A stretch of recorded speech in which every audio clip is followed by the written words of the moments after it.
अस्सलाम वालेकुम ट्रेडर्स।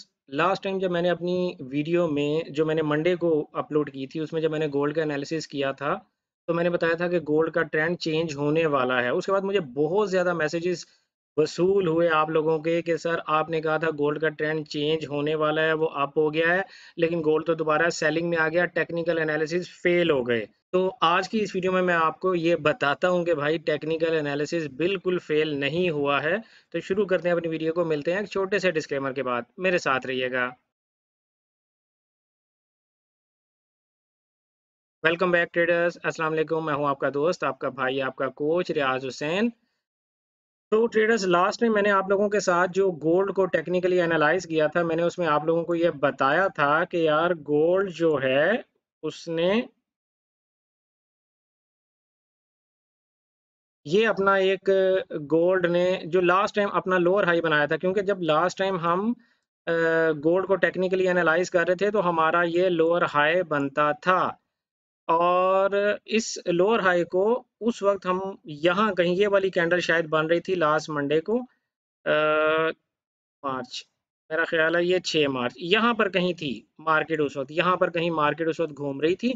इस लोअर हाई से ऊपर प्राइस जो है वो 2-3 कैंडल्स बना चुकी हुई थी जब मैंने अपना technical analysis 4 H time frame में इस रीसेंट मंडे को जो अभी हाल ही में गुजरा मैंने अपलोड किया था। मैंने आप लोगों से कहा था कि प्राइस अगर इसके रीटेस्ट पे आपको कोई बाय एंट्री देती है तो आपको यहाँ से बाय करना चाहिए, क्योंकि हमारा लोअर हाई ब्रेक हो गया है और अब now price is likely to move back into the up trend again.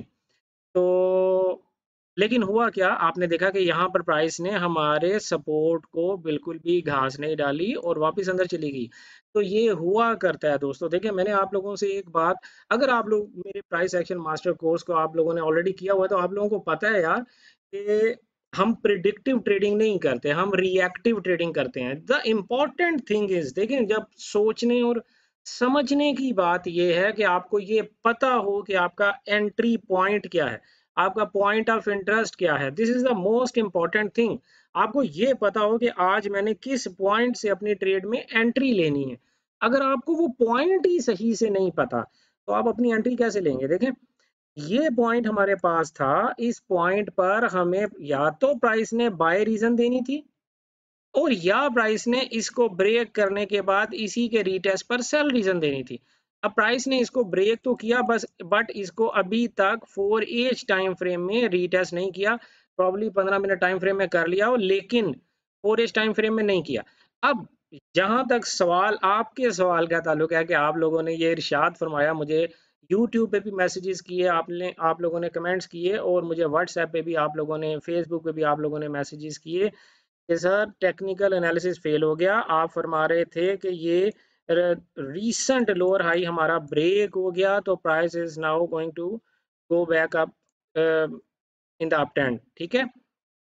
लेकिन ये तो ब्रेक कर गई, ये क्या हुआ, हमारा एनालिसिस फेल हो गया? नहीं, एनालिसिस फेल नहीं हुआ। देखें मैं अगेन आप लोगों से कहूंगा कि अगर आप लोगों में से उन लोगों ने जिन्होंने तो मेरा वो प्राइस एक्शन मास्टर कोर्स जो है वो किया हुआ है, उनको पता है कि यार किसी भी लोअर हाई का one time breach is acceptable. ये जो सिंगल टाइम ब्रीच हुई थी ये एक्सेप्टेबल है, ये एक्सेप्टेबल होती है। हमारा ट्रेंड ये, this was actually the first attempt to change the trend.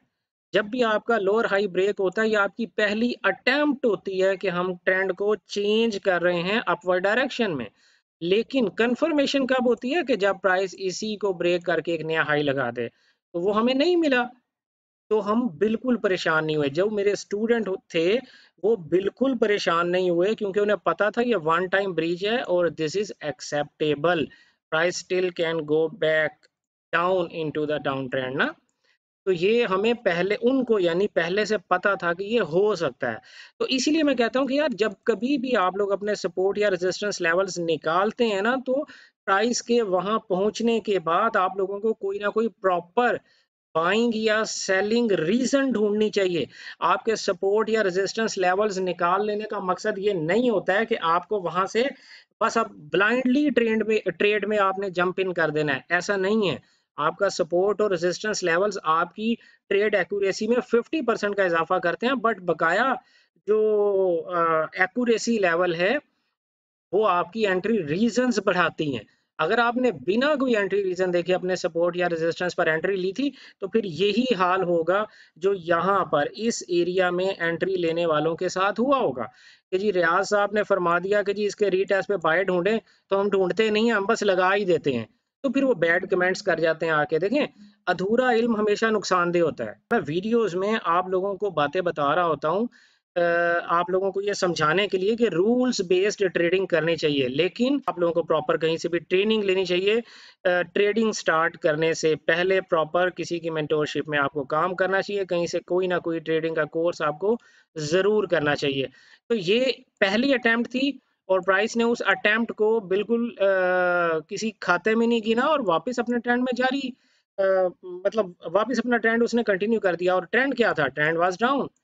अब होगा क्या इस वक्त? क्या सिचुएशन देखें, जब आपका ये प्रीवियस जो लोअर हाई है ये अभी तक आपका एज ए रेजिस्टेंस इंटैक्ट है, ठीक है? तो प्राइस अभी भी मैं ये समझता हूँ इसी एरिया के पास पास से आपको कहीं ना कहीं कोई सेलिंग रीजन देगी, अगर उसने सेलिंग रीजन दी, वरना इसी एरिया को ब्रेक करेगी और फिर आपको कोई ना कोई अपवर्ड रीजन देगी।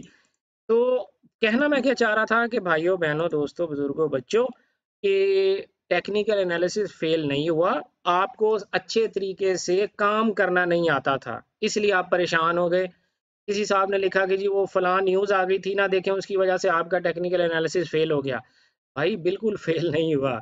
अगर आपको पता होता कि मैं ट्रेडिंग किस स्टाइल से करता हूँ या मैं अपने एंट्री जोन्स में ट्रेडिंग कैसे लेता हूँ, यानी अगर आपने मेरा कोई कोर्स किया होता तो आपको पहले से पता होता कि हमारा टेक्निकल एनालिसिस बिल्कुल फेल नहीं हुआ है और हम बिल्कुल रिलैक्स थे। अगर प्राइस ने हमारे एनालिसिस ये सपोर्ट लेवल को ब्रेक कर दिया तो हम बिल्कुल रिलैक्स थे, हमें बिल्कुल कोई परेशानी नहीं थी, क्योंकि हमें पता था कि प्राइसेस ऐसे किया करती हैं और अगर प्राइस ने ऐसे किया तो हमने क्या करना है हमें ये भी पता था, क्योंकि हम रिएक्टिव ट्रेडिंग करते हैं, प्रिडिक्टिव ट्रेडिंग नहीं करते। हम तुक्के लगा के गैस लगा के ट्रेडिंग नहीं करते।